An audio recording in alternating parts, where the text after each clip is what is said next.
this law, we are looking at the relationship between pressure and temperature.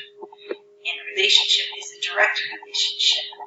So if temperature rises, pressure will rise. This graph shows what a direct relationship looks like when we graph out the values.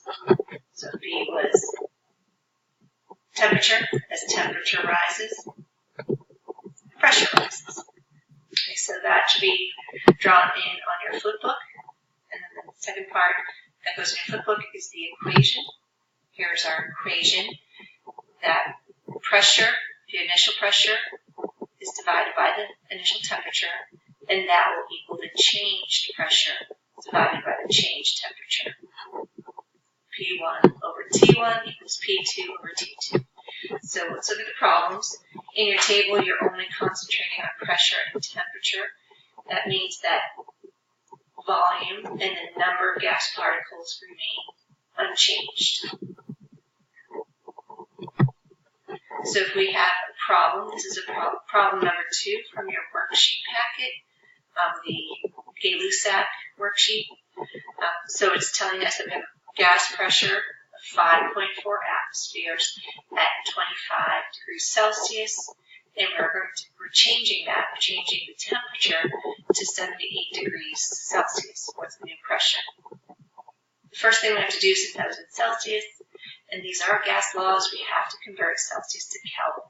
We do that by adding 273.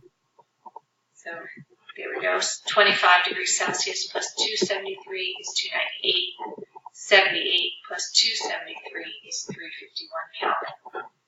So now let's determine what the initial pressure and temperature are, and that's given to us in the first sentence, telling us we have a gas with a pressure of 5.4 atmosphere and 25 degrees Celsius. And then the final, what's being changed, we know what temperature is being changed to, 351, but we don't know what pressure will be when we make that change. That's what we'll solve for. So we'll plug our values into the equation, and we'll start with our initial. So our initial pressure, 5.4 atmosphere, divided by 298 Kelvin, will equal our unknown divided by 351 Kelvin. To solve this problem, the way I solve it is I try to isolate the unknown variable. So our x, I want my x by itself on that side of the equation. And to do that, I multiply both sides by 351K. And that way, the 351 will cancel out on this side. So here we get that canceled out. Now we have 351K times 5.4 atmospheres divided by 298K. And that will give us 6.36 atmospheres. Plug that into our table. We're going to see if this truly shows a direct relationship.